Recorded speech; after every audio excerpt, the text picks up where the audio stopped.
Welcome students, मैं हूं संतोष कुमार सिंह और हमारे साथ पढ़ेंगे द स्टोरी ऑफ फिजिक्स। तो बात कर रहे थे हम लोग म्यूचुअल इंडक्टेंस की। कुछ क्वेश्चंस देखते हैं। मैंने बोला पिछले लेक्चर में कि 2-3 में क्वेश्चन कराता हूं, थोड़ा अच्छा।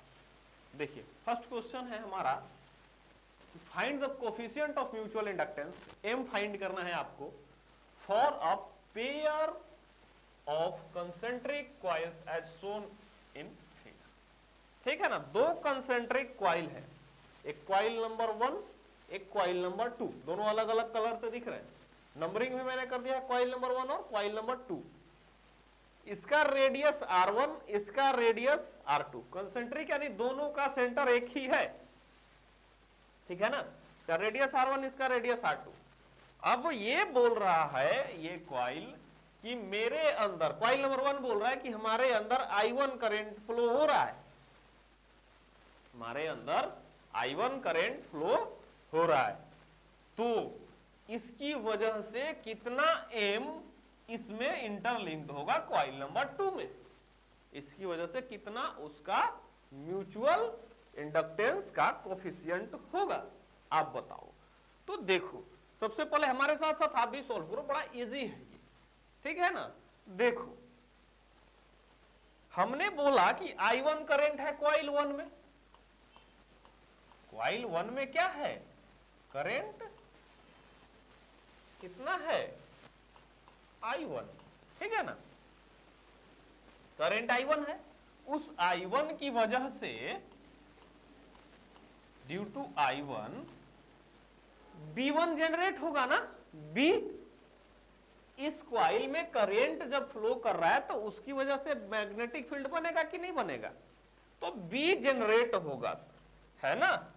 B is generated, I1 B is generated, okay. B generate होगा सर।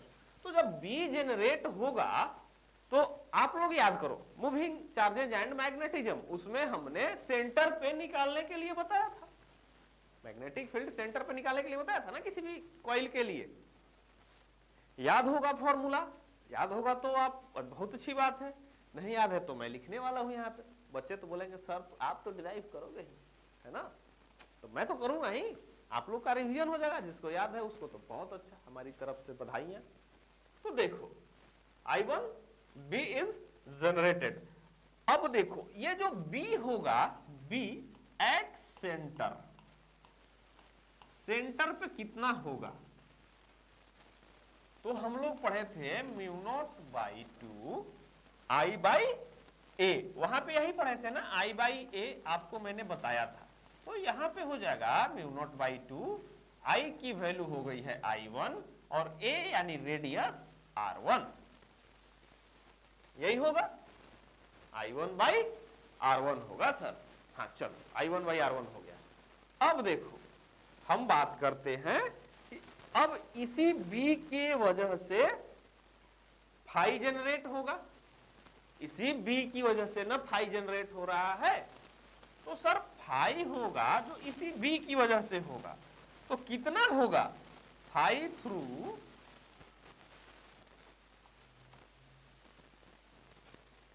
कॉइल नंबर 2, क्योंकि हमको इसमें कितना लिंक कर रहा है वही निकालना है। अभी भी हम लोग पिछले लेक्चर में फाई 2 पे ही बात कर रहे थे। तो सर फाई 2 पे ध्यान देंगे हम लोग कि कॉइल 2 में हमारा जो है वो फाई 2 है, और वो भी है B इंटू, ठीक है ना, B इंटू A, यानी कि सर B सेंटर पे B mu naught by 2 I1 by R1 है। तो सेंटर पे है ना, यानी इसके सेंटर पे है तो इसके सेंटर पे भी वही है, दोनों का सेंटर सेम है, यानी B तो सेम है। करंट इसमें फ्लो कर रहा है, इसमें नहीं फ्लो कर रहा है, ठीक है ना। तो B बन गया, यानी उसके सेंटर पे है तो इसके सेंटर पे भी वही चीज है, तो सेम B होगा सर, इसलिए हम B1 B2 नहीं करने गए हैं वहां। तो B इंटू A। अब सर B की वैल्यू क्या है, ऊपर में दिखाई दे रहा है, बिल्कुल लिखो, दिखाई दे रहा है तो, क्योंकि आप लोग के सामने तो मैं खड़ा हूं, जो मैं लिख रहा हूं, है ना। बिल्कुल देखो, तो इतना ही होगा ना, mu naught by 2 I1 by R1। अब क्या हो जाएगा, एरिया किसके लिए लिख रहा है, इसके लिए ना, तो इसका एरिया निकालेंगे ना, इसके एरिया से कितना लाइंस ऑफ फोर्सेस पास कर रहे हैं, वही तो φ2 होगा ना। बी की तो वैल्यू जो है सो है, बी की वैल्यू डिसाइड करती है कि कितना डेंस है ना, जितना ज्यादा बी उतना ही डेंस होगा हमारा लाइंस ऑफ फोर्स, और एरिया डिफाइन करेगा हमारा ये वाला। तो ये एरिया कितना होगा, R2 है ना इसका। तो सर हम लोगों को याद है, बिल्कुल बहुत अच्छा याद है, तो कितना होगा हमारा पाई R2 का स्क्वायर, यही होगा ना, यही होगा। अब देखो, तो φ2 को हम यहां पे लिखेंगे म्यू नॉट बाई 2, या ऐसे लिख दो म्यू नॉट पाई R2 का square divided by 2 R1 into I1। ठीक है ना, यही एक है जो आपके कंट्रोल में है। φ2 डायरेक्टली प्रोपोर्शनल टू किसके, I1 के, यही है ना जो आपके कंट्रोल में है। करंट को बढ़ा सकते हैं, घटा सकते हैं, कॉइल का एरिया तो आप कम ज्यादा कर नहीं सकते, तो R1 R2 को बदल नहीं सकते, और म्यू आप बदलने का तो भाई है ही नहीं कुछ, म्यू तो यूनिवर्सल है, तो यही चीज बदल सकते हैं। तो कहने का मतलब ये होगा कि ये कांस्टेंट टर्म हो गया सर, इसको हम नहीं बदल सकते। तो φ2 इज इक्वल टू MI1, ये कांस्टेंट था ना, कांस्टेंट ही था ना। कंपेयर करके देखो तो यहां से m की वैल्यू आ जाएगी आपको mu naught pi R2 square divided by 2R1। ठीक है, ये वैल्यू आएगी।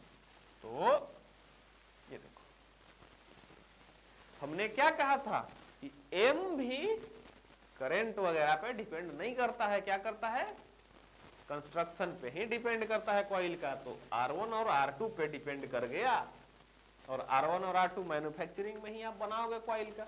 बाकी तो एक टर्न ले रहे हैं ना, नंबर ऑफ टर्न्स हो जाएंगे तो n फाई हो जाता है, यहाँ पे n फाई हो जाएगा, यहाँ पे n से मल्टीप्लाई हो जाएगा। तो ओरिएंटेशन पे भी डिपेंड कर गया कि कितना नंबर ऑफ टर्न्स है। ठीक है ना, तो आप ऐसे डिफाइन कर सकते हैं।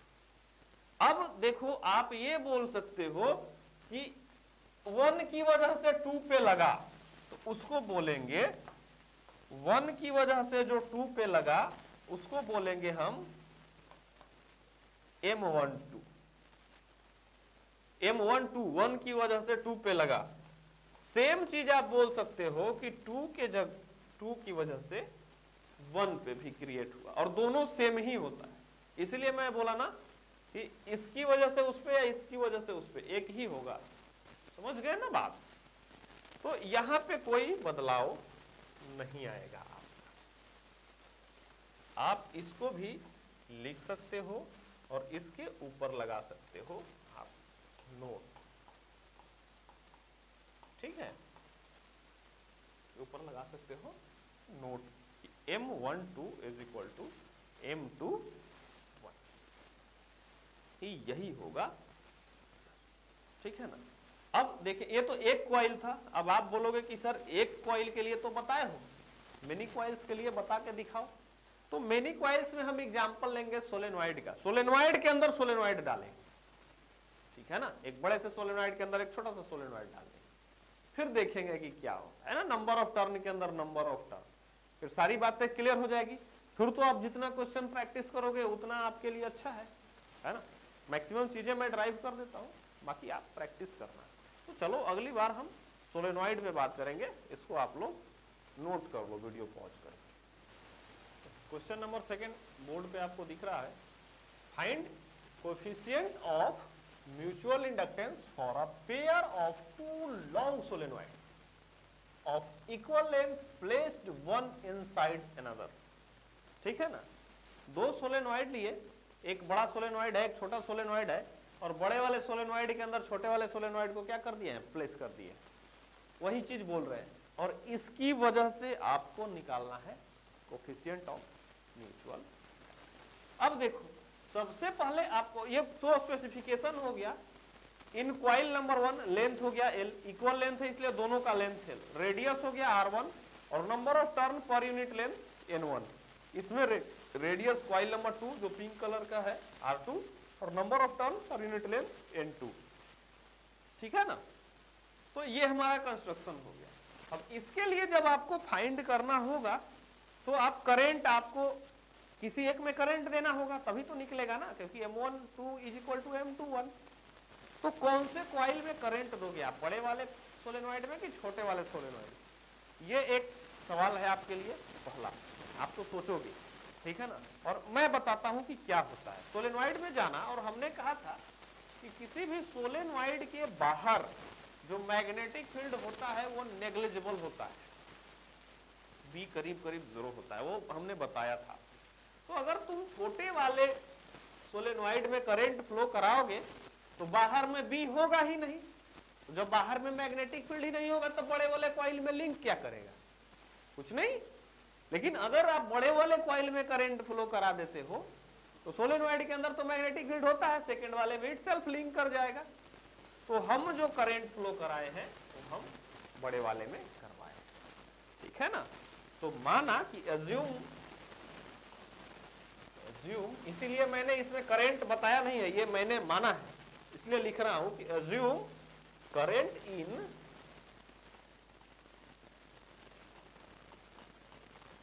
वन इज I1, ठीक है ना।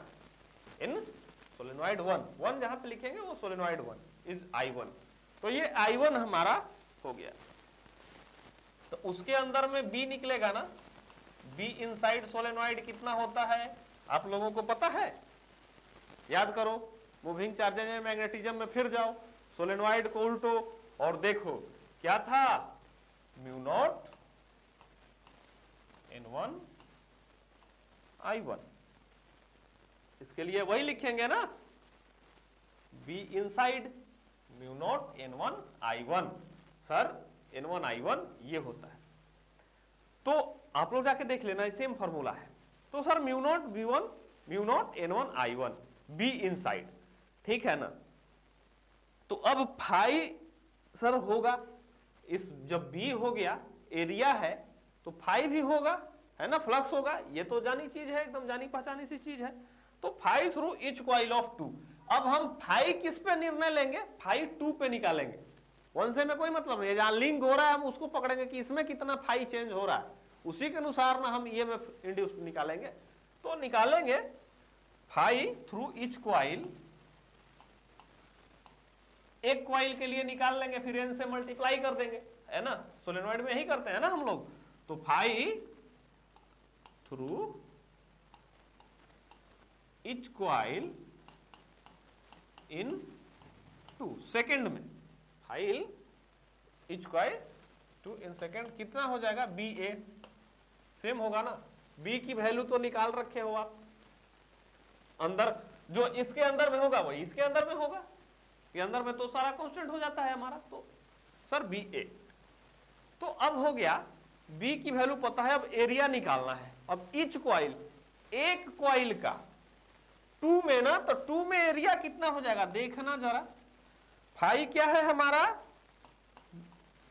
म्यू नॉट N1 I1 पाई, कितना रेडियस है R2 है ना, सेकेंड कॉइल के लिए बोल रहे हैं। तो R2 सर R2 का स्क्वायर इन ईच कॉइल, यानी एक कॉइल के लिए पहले निकाले हैं। फिर तो number of turns per unit length लिखे हुआ ये है, तो टोटल नंबर ऑफ टर्न्स क्या हो जाएगा, N2 इंटू L, ठीक है ना, N2 इंटू L कर देंगे।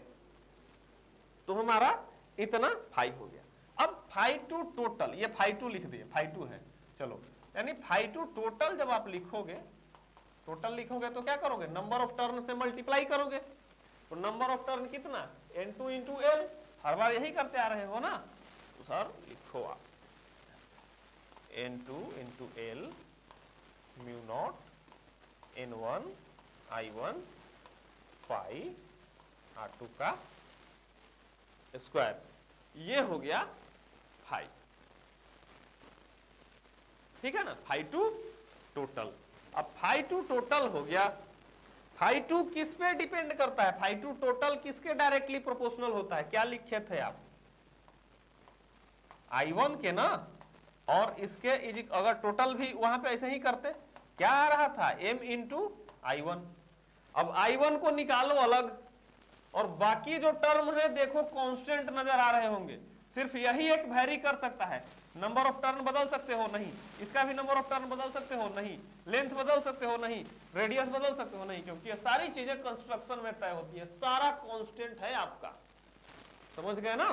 तो ये ऐसे लिख सकते हो आप, phi two total is equal to m I1, और यहां से m की जो वैल्यू आएगी आपकी mu naught n1 into n2 pi R2 square two L।